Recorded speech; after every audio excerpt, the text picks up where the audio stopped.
coastline of Turkey was once the epicenter of the ancient Greek world. This region, called Anatolia, was the cradle of Western thought and the birthplace of science and technology. The fact that it happened here was no coincidence. Several factors contributed to this first scientific view of the world. The ancestors of many of these locals here were Ionians, a Greek tribe that originated in the Peloponnesian Peninsula. The Ionians were expelled from their homes by marauding seafaring people. With nowhere else to go, the Ionian immigrants landed here, some 300 miles to the east, on the opposite side of the Aegean, which now belongs to modern Turkey. Not surprisingly, forced migration had taken a toll, one that would soon become their asset.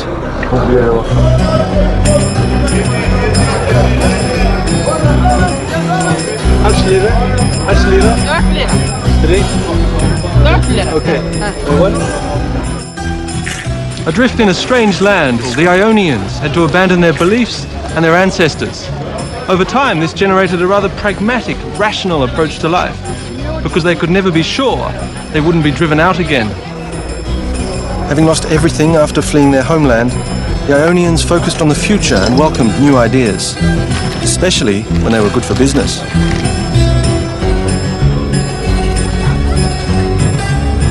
Given their location, their trade and their harbours, the Ionians were happy to take practical ideas from anyone, whether Egyptians or Babylonians, Persians or Mesopotamians. When their neighbours, the Lydians, invented coinage, the Ionians were the first to use it. And when the Phoenicians invented their alphabet, history took a new turn. Now they could record their own spoken language. So far, knowledge had been transferred orally from one generation to the next and from master to apprentice. But with the newly invented Phoenician alphabet, which the Ionians quickly adopted, they had acquired a tool for consistent record-keeping and data collection. Information became more widely available, and another factor contributed to the birth of this new era.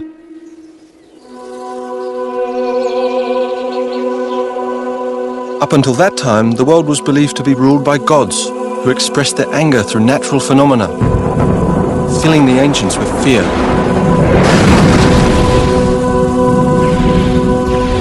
But soon the Ionians shed their fears and dared the gods. These are the remains of a city that became the springboard for some of mankind's most amazing discoveries. In the 6th century BC, this was the center of the universe. This is Milet, ancient Miletus, the birthplace of science and technology.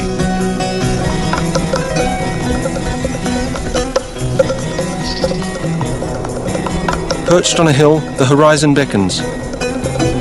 No longer tied down by their past and drawn to the practical, the Ionians must have heeded the call. I'd heard about one wealthy Miletan who travelled across the Mediterranean and made his hometown world famous. His name was Thales, and on his voyages he gathered not only riches, but information. As far as we know, Thales was the first person to discover the laws of nature, which made him the first scientist and the founder of the natural sciences. His revolutionary observations and insights proved there was order in the world, not mere chaos created by a whim of the gods. During his travels, most notably to Egypt, Thales combined his own observations with those of others. His insights led him to believe that man was not at the mercy of gods, but that instead nature operated like a mechanism, a machine that followed its own inherent laws. Laws make things predictable, and so Thales was eager to understand them. Experts believe that he collected data on the cycles of the stars, the moon, and the sun from the ancient Egyptians and Babylonians. Thales discovered a pattern, and when he applied it to forecast a natural phenomenon, he became the first person in recorded history to predict an eclipse, which must have truly shocked the ancient world. Did this not prove that nature had laws that were not governed by the gods? Thales dared the gods and thereby demystified the world. He cast aside tradition by asking the critical question why in an effort to find underlying laws. This became the foundation of science. But Thales also proved that theoretical knowledge had practical value. Then as now, olives and olive oil were major export products in Ionia.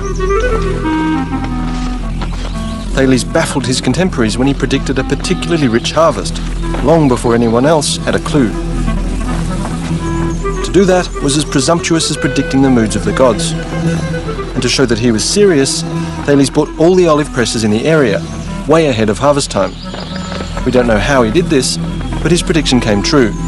Now, all the farmers had to come to Thales to get their olives pressed, and received their first lesson in the value of science.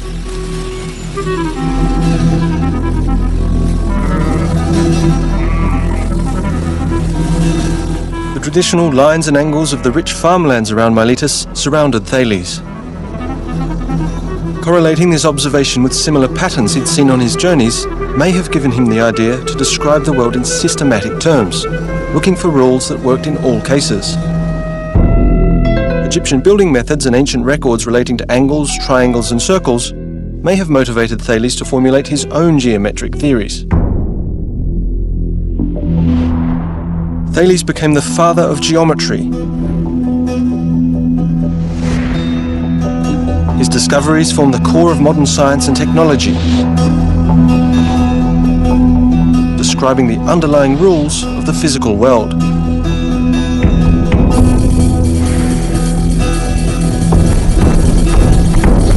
My next stop was Priene, a city just a few miles outside Miletus, where the Greeks took geometry literally to a whole new level. This is the most stunning piece of engineering. I can't believe anyone would want to build a town into a hillside.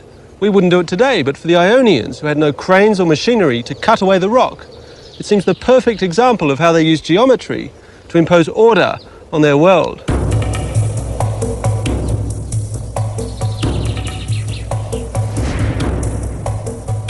In the 4th century BC, some 4,000 people are believed to have lived here. To organise the city and make it beautiful, the Greeks used a grid system. No one is quite sure how they created these city blocks. One theory says that city planners used a standard set square for the corners and extended the sides with cords and pegs. By measuring the diagonals of the resulting rectangle, they could establish that the blocks had equal sides. 2,500 years later, we still use the grid system. It defines most American cities and towns. But the Ionians applied the grid system ruthlessly, ignoring the steep slope, to establish the city's layout along a north-south axis. This way they made use of the sun to warm the city in the winter, while optimizing the city's air circulation to cool it in the summertime. That was awesome.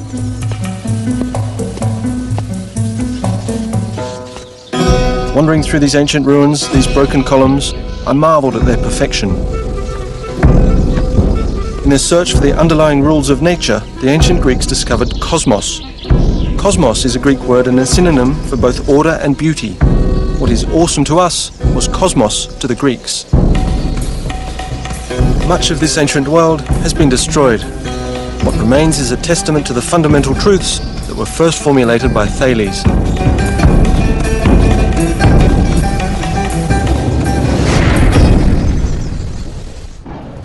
To follow the course of science and technology to its next milestone, I crossed the Aegean to visit another truly groundbreaking site, one which in antiquity was considered a world wonder.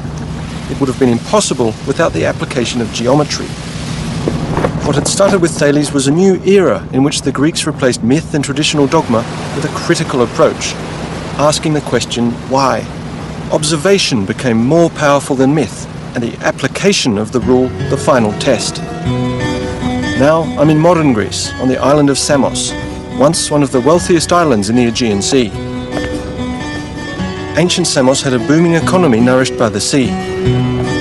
In the ancient town of Tigani, now named Pythagorio after one of its most famous inhabitants, the problem of securing sufficient drinking water for its citizens inspired one of the wonders of the ancient world. It lies inside this mountain.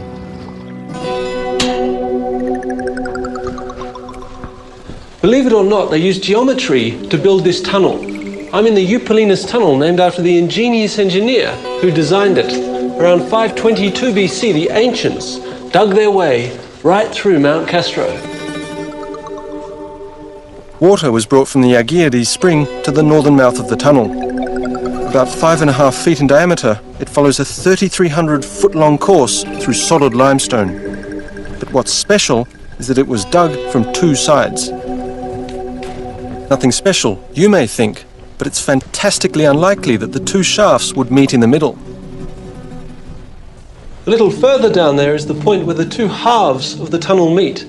Unfortunately, no records survive as to how Eupolinus did it. Today, most scientists agree with the theories of the famous Hero of Alexandria, who lived in the 2nd century AD. Here's how Hero said Eupolinus did it.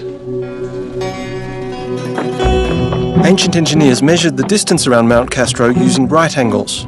All eastward distances minus the westward ones equaled one side of a right triangle. The sum of all north-south distances equaled the length of the second side, and the line connecting the two sides equals the proposed course of the tunnel. By sighting along smaller right triangles aligned at each entrance, Hero believed they used markers to maintain the tunnel's course. Unfortunately, the midsection of the tunnel where the two shafts meet was closed for fear of a cave-in, but I was told the precision of their measurements was astounding. It deviates by only about 3 feet vertically and 20 feet horizontally. I can't believe that just with picks, hammers and chisels they dug out 250,000 cubic feet of rock. It's estimated it took them 10 years and 4,000 slaves to get it done. And where the water had to go was down there. From the southern mouth of the tunnel, the water then ran through an underground conduit into the ancient city of Pythagoreio, the city that became known not only for its refreshing mountain water, but for its most famous son, Pythagoras. With engineering and technology in the forefront, it was here that science made a giant leap.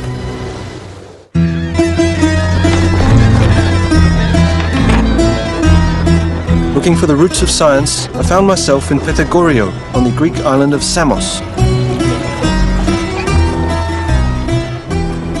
The city's namesake, Pythagoras, is familiar to everyone who's ever opened a math book, because he was a famous mathematician. As a young man, he's said to have met Thales, and like Thales, Pythagoras was an avid observer. But Pythagoras was also a musician. He played the lute, a traditional Greek instrument. Music was and is an integral part of Greek culture. Observation combined with music and math led him to an important insight. Experimenting with a single string, Pythagoras recognized an astonishing relationship. Some people credit Pythagoras as one of the most important men who ever lived. It all started with his famous monochord experiment when he opened our eyes to an astonishing phenomenon. He discovered that the sound of a plucked string correlates to its length, here's the critical bit, in a ratio that can be expressed in numbers. Pythagoras' theory was that there was a correspondence between musical intervals and the length of a string. He connected musical consonances to simple ratios. These ratios represent the different tones in music.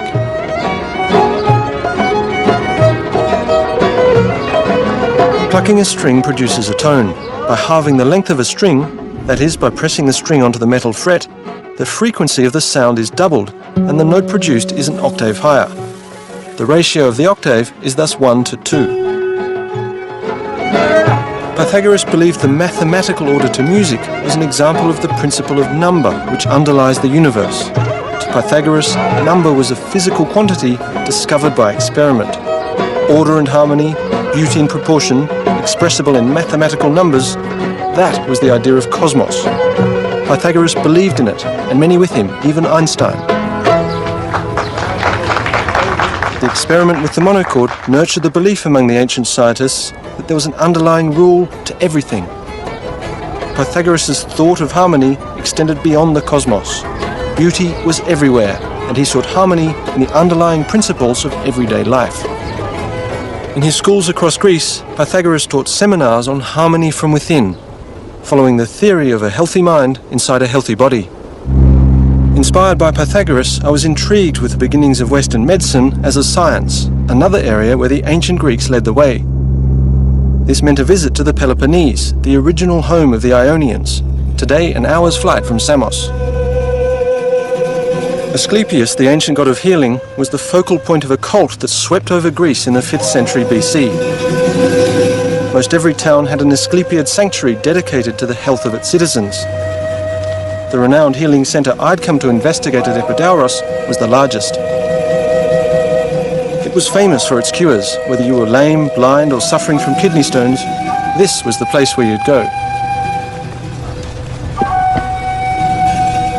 Evidence indicates that sacrifices, prayers, rest, diet, clean water and fresh air were the main prescriptions. Sounds pretty good to me. Asclepian sanctuaries became the forerunners of our modern health spas.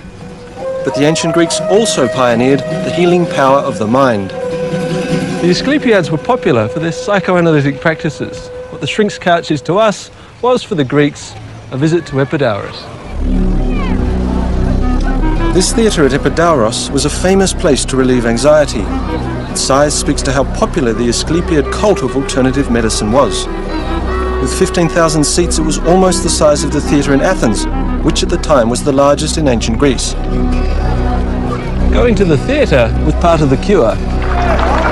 According to the ancient Greeks, living out your emotions through theatrical performance had a purging effect. The theatre was more than a place of entertainment. It was a place of catharsis.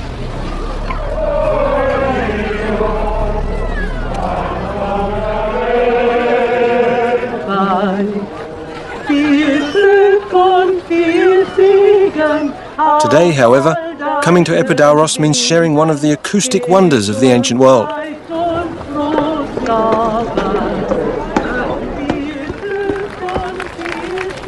I'm 74 feet above the stage, yet I could hear the sound of a pin drop or a match strike. The discovery of how sound waves travel influenced the design of the theatre. And this is how it works. Built into the slope of a hill, 55 rows of steeply banked benches are arranged in a perfect semicircle, 177 feet across.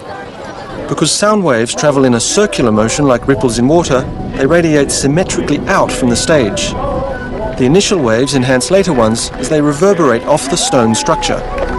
This exceptional capacity for sound reinforcement accounts for the theatre's superior acoustics. Whether exploring the human psyche or building a theatre, the ancient Greeks sought to turn the abstractions of nature into rules that could guide their lives. Diet was a major concern, at least among the upper classes. This was Hippocrates' health formula. Fat people, or those looking to reduce, should do hard work on an empty stomach and then eat rich food while still out of breath from the exertion.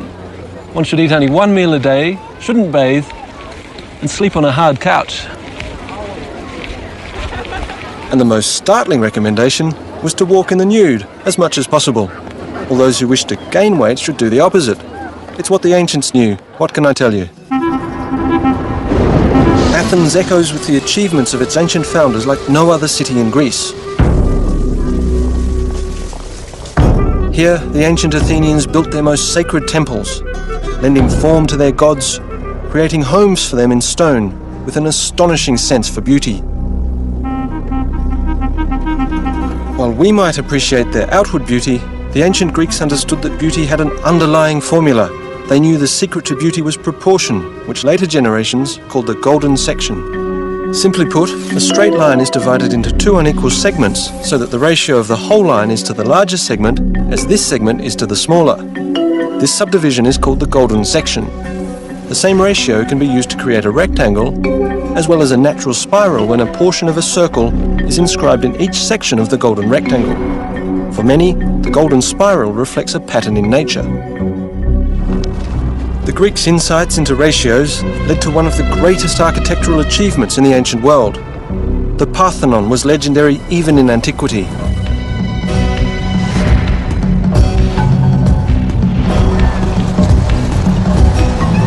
The Parthenon owes its name to Athena Parthenos, the virgin goddess Athena, to whom it was dedicated. Athena was the patron goddess of Athens and also of science and technology.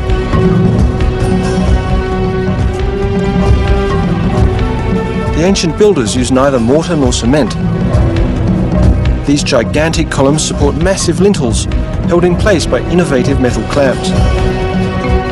Arguably, the golden ratio makes its aesthetics so compelling that the Parthenon is a template even for modern architectural design.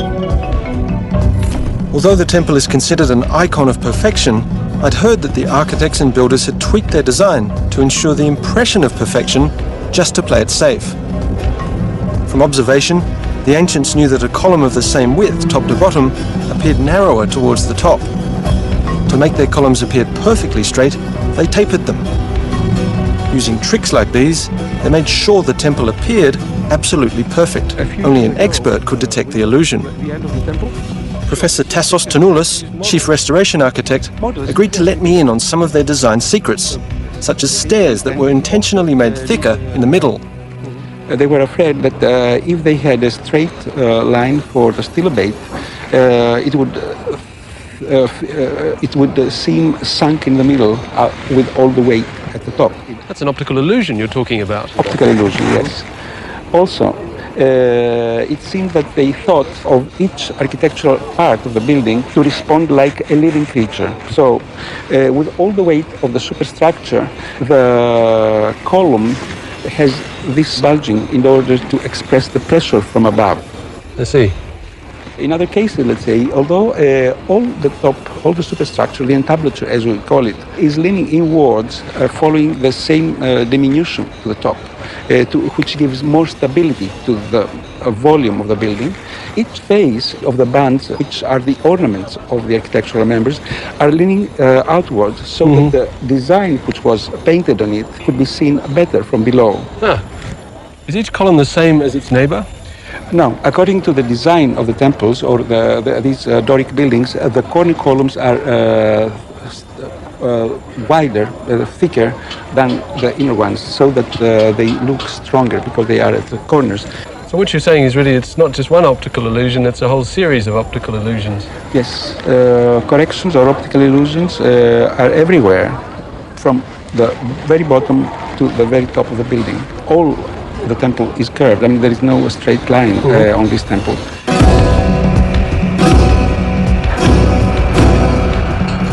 The Parthenon is undergoing yet another round of repairs. Thanks to the miracle of science and technology, we can still enjoy its glory. Ironically, at around the same time this temple was built, the ancient Greeks also laid the foundation for these modern machines that now restore it.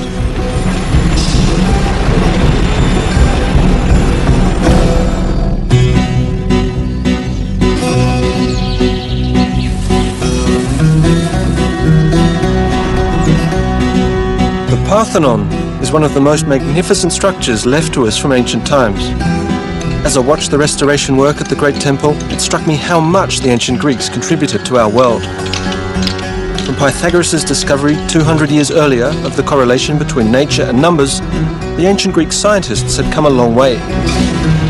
Their insights led to Archimedes' discoveries of the principles of mechanics.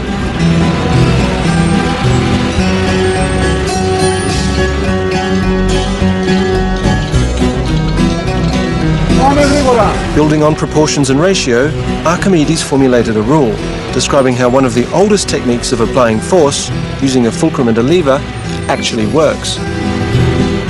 Archimedes calculated that to move a 1,000-pound boulder, it would take only 55 pounds to do the job. Using a lever 40 units long, with the fulcrum in the middle, the boulder won't budge. But moving it 2 units from the rock and putting 50 pounds on the other end balances the lever. Because the ratio of the lever's length from the fulcrum, 40 over 2 times 50 pounds, equals 1,000 pounds. Add 5 pounds, and Archimedes could put his boulder just where he wanted it. What Archimedes' law says is, in essence, the longer the lever, the easier the job.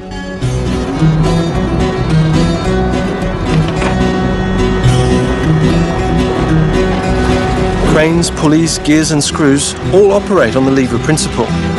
What Archimedes described was the law of mechanics. In fact, facilities like Piraeus Harbour and others around the world that depend on machines owe an immeasurable debt to his insight. Archimedes was considered the Einstein and the Edison of the ancient world. He became legendary because he inspired the design of ever more complex machines. How exactly the ancient Greeks came to understand the principles of mechanics and physics is a mystery which modern researchers are trying to unravel to this day.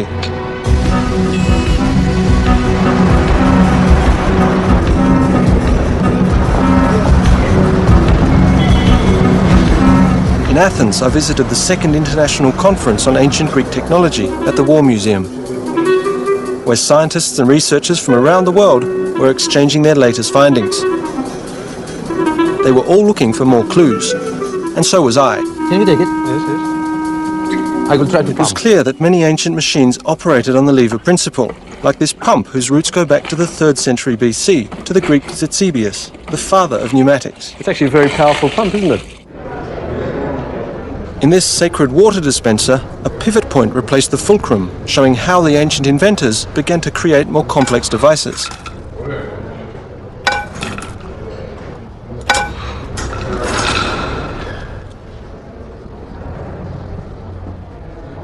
Meanwhile, Archimedes applied his mechanical principles to a practical purpose. This device is an Archimedes screw. It's a simple but ingenious machine. All it is an inclined plane, here in the form of a plastic tube. As the screw is turned, the plane, the tube, carries water to the top. There it comes. The Egyptians used the Archimedes screw to lift water from the Nile to irrigate their fields. Today, many people think that Archimedes was the first who took the step from simple to more complex machines. Evidence that the Greeks had already developed complex machines began to surface only a century ago. In 1901, a shipwreck was found off the coast of Antikythera, one of the Ionian islands south of the Peloponnese. It revealed for the first time how vast the ancient scope of insights and knowledge must have been. The sculptures found in the wreck were dated back to the 1st century BC. They reflected an unparalleled level of craftsmanship and artistry. Overshadowed by the beauty of these statues, the fragments of one of the biggest scientific discoveries in ancient history remained undetected until 1976. This amorphous lump was covered with marine growth, but X-rays conducted in 1993 revealed complex gear wheels inside. With the mechanism this old, the big surprise was that there were gear wheels at all. They weren't supposed to have been invented until some 1,500 years later. So this insignificant-looking piece turned out to be one of the greatest technological finds ever.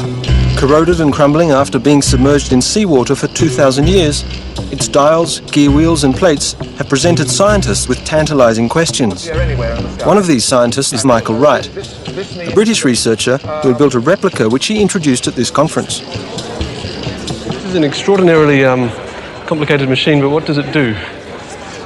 Well, according to me, it's a planetarium. Remember, this is a time when people thought of the Earth as the centre of the universe. It shows the places of the Sun, the Moon, and the 5 planets that they knew about in the sky.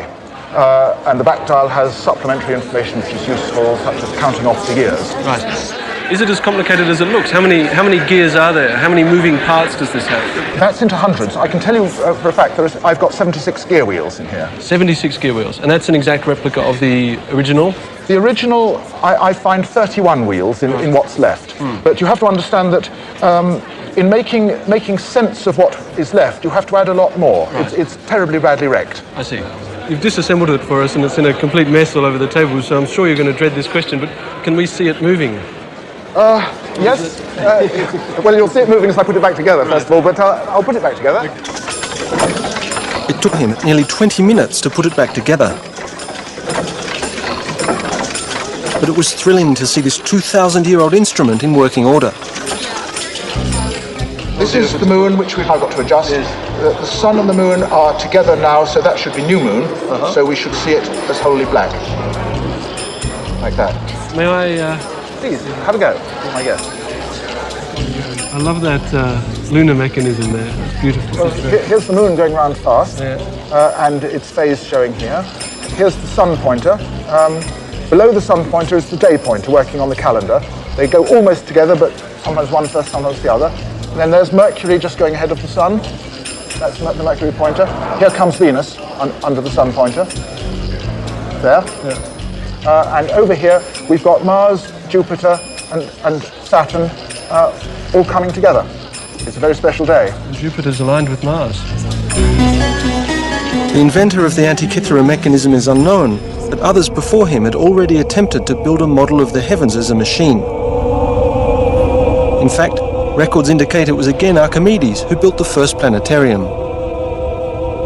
Unfortunately, all that remains is this 18th century etching called Rowley's Orrery, suggesting what his invention might have looked like. Compared with the knowledge and devices available at the time, Archimedes' idea was light years ahead. Finding practical solutions was one thing, but asking daring questions was quite another. Who was going to provide the answer if the gods no longer could? It was one thing to say that Apollo pulled the sun across the horizon, and quite another to ask why ships float.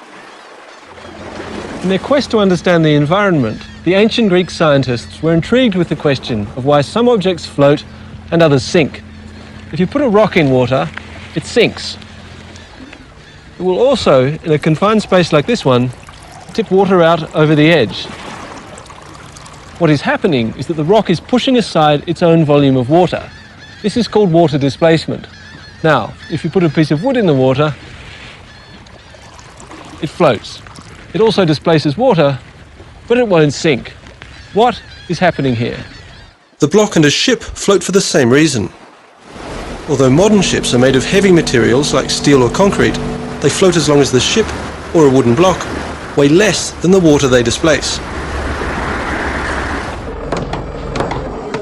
The air inside the ship's hull helps lower the overall weight of the ship compared to the volume of water it displaces. This effect is called buoyancy. When Archimedes understood the principle of water displacement, he is said to have run through the streets shouting, "Eureka!" meaning, "I found it." But his legacy was far greater.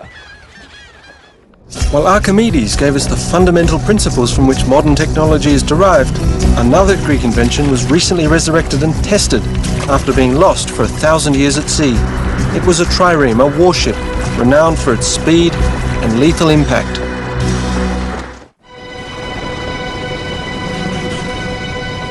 The sea has always been an integral part of Greek history and culture, because in Greece, no place is further than 100 miles from the ocean.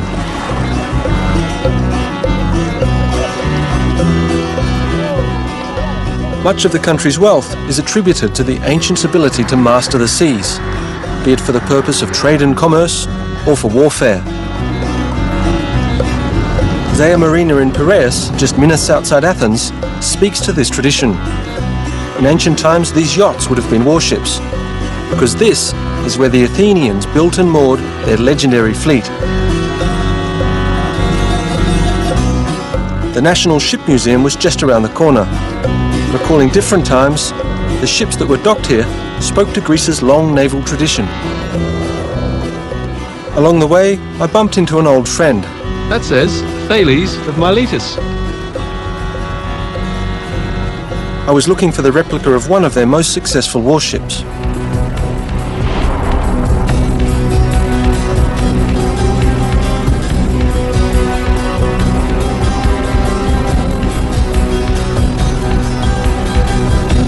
Kept at the Ship Museum among some of the famous vessels of modern Greece is the ship behind me, the Olympias. It's an exact seagoing replica of a trireme, one of the most legendary vessels of ancient times. Ships like these became the pride of the ancient Greek navy and the terror of the Mediterranean Sea. All we know about triremes comes from the playwright Aeschylus, the founder of Greek tragedy. In his eyewitness report, he tells us of the triremes defeating the Persian invaders in the Battle of Salamis, despite being severely outnumbered. No original trireme pieces were ever found, let alone an entire vessel. All that remained was the drama Aeschylus wrote, until archaeologists uncovered ancient trireme storage sheds. We can sit 170 rowers, oarsmen. I had made an appointment with Admiral Ioannis Koliniatis, who had spent 5 years piecing together the clues to reconstruct this legendary Greek warship. Yes. Tell me, how did you know how long the trireme should be? Let's start from the length. Regarding the length, we know the length of the ancient sheds, where the trees were kept, and their length could not be longer than what is the length of the shed, which is approximately of the order of 110 feet. Right. The sheds also told them that the ships must have been about 14 feet wide. And the geography of Greece added another clue. Given that triremes landed on beaches, their draft couldn't have been more than 3 to 4 feet. But also practical experience gained during the reconstruction process, together with ancient records, helped shape the picture of what the legendary warship must have looked like. What sort of wood did you use to make the boat? The hull is made of pine wood, and in some selected places oak, from the forests of Attica, which were full of pine trees at that period. Right. Pine wood and a shallow keel made the trireme particularly fast and agile, allowing the ancients to skim across the water, almost like a hydrofoil. Another crucial source to the secret of the trireme was a list of Athenian naval supplies found in the 19th century.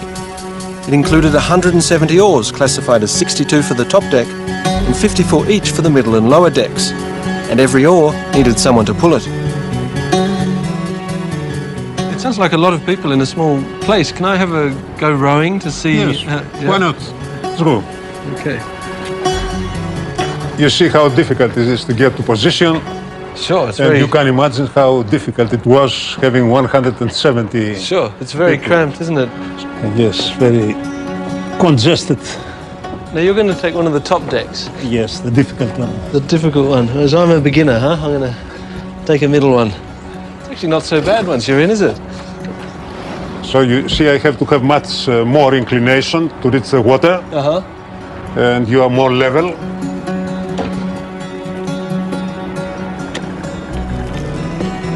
And I am much more to the limit.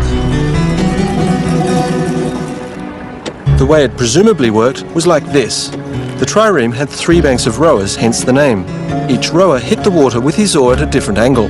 A galley master would have maintained the rhythm of the oars to keep everyone rowing in unison, and on his signal, the trireme could accelerate like a high-powered dragster.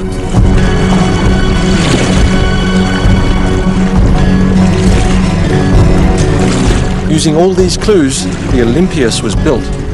And in 1988, trials were conducted to see if the replica measured up to ancient accounts. A crew of athletes and professional rowers was trained and took to the waters of the Aegean. In the trials, how long did it take you to go from a standing start to maximum speed? From a standing start, during the trials we did with the replica, it took 37 seconds. And what was the maximum speed that you could get when you had a fully trained crew, all oars, going full steam ahead? From historically the data, we knew that the maximum speed should be of the order of 8.5 knots, and this has been proved also during real trials we carried out with the replica. And our crew was capable of keeping this speed for approximately half a minute. Then they have no more power to keep this. Really? And they were exhausted. As the test showed, the endurance of the Greek Navy remains legendary, maintaining an average speed of 7.5 knots, that is roughly 9 miles per hour, for 24 hours, certainly seems more legendary than realistic. But then again, these were warships and their speed was a matter of life and death. Higher speed meant higher impact, and speed was crucial for the trireme's primary weapon, the battering ram. Forged by the ancient Greek metalsmiths, it was used to tear enemy ships in half. It was made of bronze. Having this as a major weapon, through the ram was exerting a force on the enemy vessel of the order of 65 tons. All that power, that 65 tons, was concentrated in this point. Yeah, this is correct. Speed and agility made the trireme a devastating weapon and the Greeks masters of the sea. But victory at sea was backed by ingenuity on shore. It was another ancient Greek innovation that provided striking power across the land. The Mediterranean Sea brought prosperity to the ancient Greeks, and it also brought conflict. When Greek settlements on the other side of the Mediterranean were in danger, quick deployment of the trireme fleets was crucial to maintaining control. I'd heard that some remnants of the innovative solution had survived. To get to this site, I passed through the 4-mile-long Corinth Canal built in the 19th century. It cuts across a strip of land that divides the Greek mainland and the Peloponnesian Peninsula. The ancients called this land bridge Corinth of the Twin Seas. The idea for a canal at this strategic point goes back more than 2,000 years to the ancient Greeks. Periander, one of the 7 sages of antiquity, was the first to propose it. But in the end, he backed off because he feared it would displease the gods. Next came the Roman Emperor Nero, who actually had a go at it, but he died and the construction was discontinued. Remarkably, the present-day canal follows his plan. I was wondering if Nero expected that he'd have to remove some 420 million cubic feet of rock and dirt to get the job done. It would have certainly been worth the effort, because this passage has always played an important role in Greek history in order to get from one side of the Mediterranean to the other. Armies, commodities and people all had to come through here.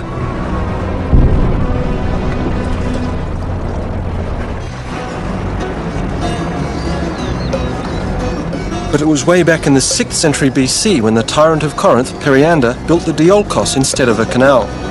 Little remains, but ancient records describe it as a pair of tracks embedded in a paved road that ran parallel to the modern canal. If you'd been here 2,500 years ago, you might have seen 170 oarsmen, each carrying his oar, marching across the isthmus. Meanwhile, their trireme had been hauled up onto the land and was being dragged along this track. The Diolkos served as a shortcut, 4 miles on land instead of the 250 miles sailing their fleets around the peninsula became a crucial advantage in the ancients' coastal defence. Along the 2 stretches of the Diolkos that remain, I examine the deep grooves. Often called the world's first railroad, it is unclear exactly how the tracks were used.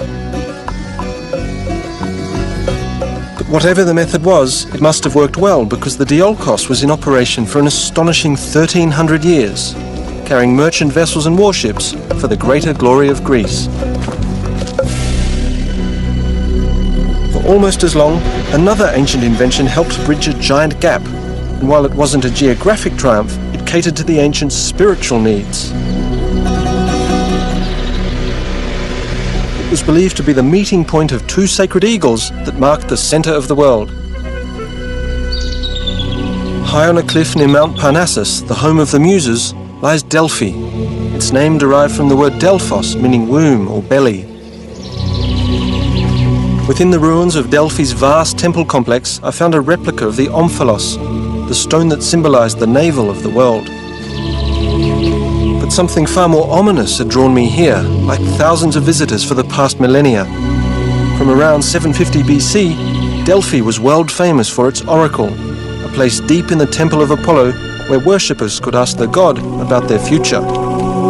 Questions were answered by the priests, who interpreted the responses of a female vessel through whom Apollo spoke. Surprisingly, modern research has revealed just how much the Delphic prediction relied on a scientific method. It's a little-known fact that the priests of Delphi relied on hard data and concrete knowledge. Fragments of information about foreign customs, politics, even the weather were systematized in a sort of interdisciplinary think tank of about 90 priests. They were the best-informed people of ancient times, and given enough time, they could come up with an educated guess on just about anything. The answers were ambiguous, yet plausible, and a dash of specifics infused here and there made them downright awe-inspiring. Warriors and kings like Alexander the Great came here for a sign, a hint from the gods about the destiny of their nation. Today, we know they were in good hands. The priests of Delphi were in contact with informants and other priests throughout the ancient world. They even instituted what we today would call the first central intelligence database. They may even have used statistics and calculations.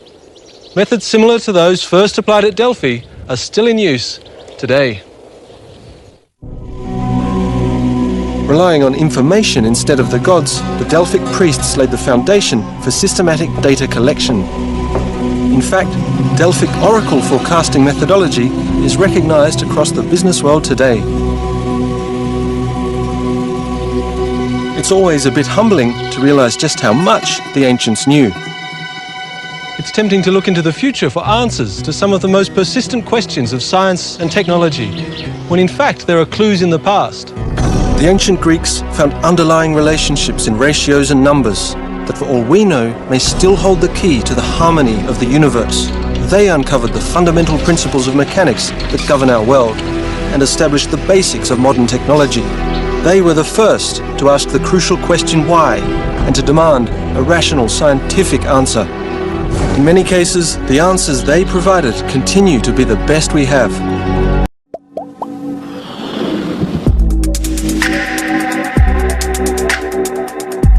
Latin coastline of Turkey was once the epicenter of the ancient Greek world.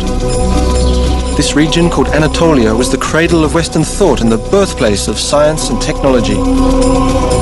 The fact that it happened here was no coincidence. Several factors contributed to this first scientific view of the world. The ancestors of many of these locals here were Ionians, a Greek tribe that originated in the Peloponnesian Peninsula. The Ionians were expelled from their homes by marauding seafaring people.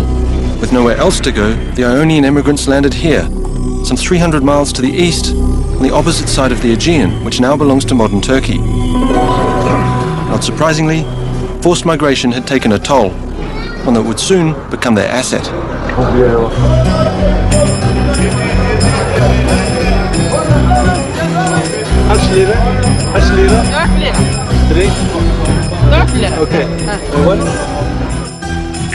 Adrift in a strange land, the Ionians had to abandon their beliefs and their ancestors.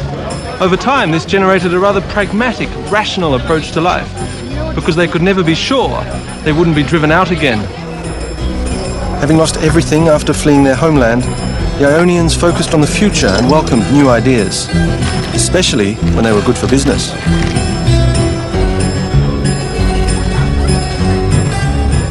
Given their location, their trade and their harbours, the Ionians were happy to take practical ideas from anyone, whether Egyptians or Babylonians, Persians or Mesopotamians. When their neighbours, the Lydians, invented coinage, the Ionians were the first to use it. And when the Phoenicians invented their alphabet, history took a new turn. Now they could record their own spoken language. So far, knowledge had been transferred orally from one generation to the next and from master to apprentice. But with the newly invented Phoenician alphabet, which the Ionians quickly adopted,